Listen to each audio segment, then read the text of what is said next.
दोस्तों, मैं आपको सुना रहा हूं अपनी मंडली की सदस्य कंचन पंत की लिखी कहानी जीना इसी का नाम है।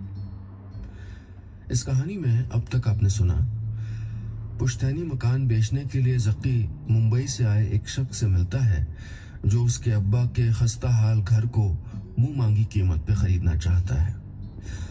अब्बा से जकी को ज्यादा लगाव कभी नहीं रहा। उनके लिए इस अनजान शख्स के मन में इज्जत देखकर क्या बदलेगा उसका दिल, सुनते हैं आगे। कहीं आग लग जाए तो बचाने के लिए दौड़ने वाले सबसे पहले अब्बा होते थे। किसी के घर में शादी हो या मातम, अब्बा मदद करने पहुंच जाते थे। और एक दिन तो बरसात में वो एक भिखारी को घर पे उठा लाए। इतनी बारिश में बेचारा सड़क पे पड़ा भीग रहा था। आज रात की तो बात है, यहीं सो जाएगा, उन्होंने कहा। उनकी इन हरकतों पे शुरू में मुझको हंसी आती थी, पर अब गुस्सा आने लगा था। उससे भी ज्यादा गुस्सा इस बात पे आता था कि कहने के लिए उनके पास कुछ नहीं था, लेकिन वो खुश ऐसे रहते थे जैसे सारी दुनिया की दौलत के मालिक हों। सर ऐसे उठा के चलते जैसे कहीं के बादशाह हों। जकी जरा बड़ी मस्जिद तक चलेगा मेरे साथ, अब्बा हर संडे को मुझसे पूछते थे। एक तो मेरी मस्जिद जाने में दिलचस्पी नहीं थी। उस पे मुझे ये नहीं समझ आता था कि सारी दुनिया जुम्मे की नमाज के लिए बड़ी मस्जिद जाती थी, पर अब्बा को इतवार को क्यों जाना होता था। मैंने उनसे कभी पूछा नहीं। पूछने की जरूरत भी क्या थी, मेरे लिए तो अच्छा ही था। वो 3-4 घंटे के लिए घर पे होते नहीं थे और मैं सुकून से सोता था, गाने सुनता था या कभी कभार दोस्तों के घर भी चला जाता था।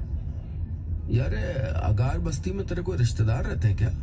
सुना तेरे अब्बा हर इतवार आ जाते हैं, एक दिन मेरे साथ पढ़ने वाले वसीम ने कहा।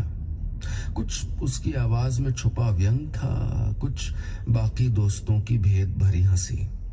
मैं गुस्से से उबल गया।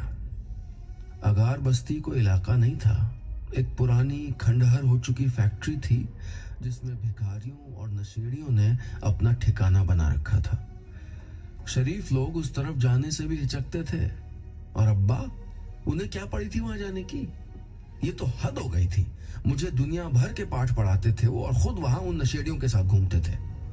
गुस्से में दंदनाता हुआ मैं घर पहुंचा तो देखा कि वो पोटली में कुछ पुराने कपड़े, चादर और कंबल वगैरह बांध रहे थे। मुझे देखते ही बोले, अच्छा हुआ तो आ गया, ये कपड़े कलेक्ट्रेट में दे के आजा जरा, रिलीफ कैंप वाले जाने को ही होंगे। मैंने अब्बा को देखा, फिर उस पोटली को। गुजरात में भूकंप आया था कुछ दिन पहले। सारे देश से लोग मदद कर रहे थे। आज के अखबार में ही मेरे दोस्त के पापा का फोटो भी छपा था। उन्होंने 50,000 रुपए का चेक प्रधानमंत्री राहत कोष में दिया था, और एक तरफ अब्बा थे जो एक पोटली दे रहे थे। आप खुद को समझते क्या है? रिलीफ कैंप में देने वालों की कमी है क्या जो आपके ये पुराने कपड़े लेंगे? वो बहुत कड़वाहट थी मेरी आवाज में उस दिन। मदद करने के लिए दिल चाहिए जकी, पैसे नहीं, अब्बा ने कहा। हाँ, आप ही की मदद की वजह से टिकी हुई है दुनिया, मैंने झल्लाते हुए कहा और बाहर निकल गया। उस रात मैं घर पे नहीं रुका, मैं अपने एक दोस्त के घर चला गया। जब से मेरा देश के सबसे बड़े इंजीनियरिंग कॉलेज में एडमिशन हुआ था, मेरे दोस्त बनने लगे थे। अब्बा के बस में तो नहीं था मुझे महंगे कॉलेज में भिजवा पाना, पर मैंने अपनी मेहनत से स्कॉलरशिप पाई थी, इसलिए मैं थोड़ा हवा में भी उड़ रहा था उन दिनों। स्कूल के दिनों में जो लड़के मुझको ज्यादा भाव नहीं देते थे, वो भी अब मेरे आगे पीछे घूमने लगे थे। मुझे यकीन हो गया था कि अब्बा की वजह से आज तक जो मुझको शर्मिंदगी झेलनी पड़ी थी, अब मैं उसको धो सकूंगा। और वाकई इंजीनियर बनने के बाद मैंने उस शर्मिंदगी को धो भी दिया था। ऐसा नहीं कि मैंने अब्बा को कभी समझने की कोशिश नहीं की, पर मैं समझ नहीं पाता कि बिना किसी स्वार्थ के कोई हमेशा दूसरों की मदद कैसे कर सकता है। चलो, पैसे का मोह नहीं था उनको, लेकिन नाम कौन नहीं चाहता? वो जानते थे कि ये सब करके न वो अमीर बनेंगे, न अखबारों में उनकी तस्वीर छपेगी, न ही उनका कोई नाम जानेगा। फिर भी हर शाम वो सरकारी अस्पताल में अकेले मरीजों का दर्द बांटने पहुंच जाते। इंसान तो छोड़ो, मोहल्ले के आवारा कुत्तों पे भी उनका प्यार बरसता था। रोज सुबह काम पे जाते वक्त वो एक थैली में उनके लिए रोटियां भर के ले जाते। एक दिन मैं दोस्तों के साथ स्कूल जा रहा था कि तभी 15-20 कुत्ते अब्बा के सामने बैठे थे और अब्बा उनको पुचकारते हुए न जाने क्या क्या बातें किए जा रहे थे। ऐसे मौकों पे अक्सर मैं किनारे से निकल जाया करता था, पर उस दिन मैं उनको देखता रह गया था।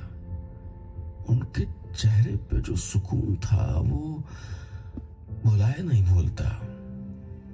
आज मैं अच्छा कमाता हूँ, मेरी पत्नी भी एक मल्टीनेशनल कंपनी में अच्छी पोजीशन पे है, सब अच्छा है जिंदगी में, पर मेरे चेहरे पे कभी वो खुशी क्यों नहीं होती जो अब्बा के चेहरे पे होती थी? मैं क्यों ऐसी निश्चिंत नींद नहीं सो पाता जैसे अब्बा सोते थे? इस सवाल ने आज मेरा चैन छीन लिया था। कहानियां जिनमें आप मिलते हैं खुद से। नीलेश मिश्रा।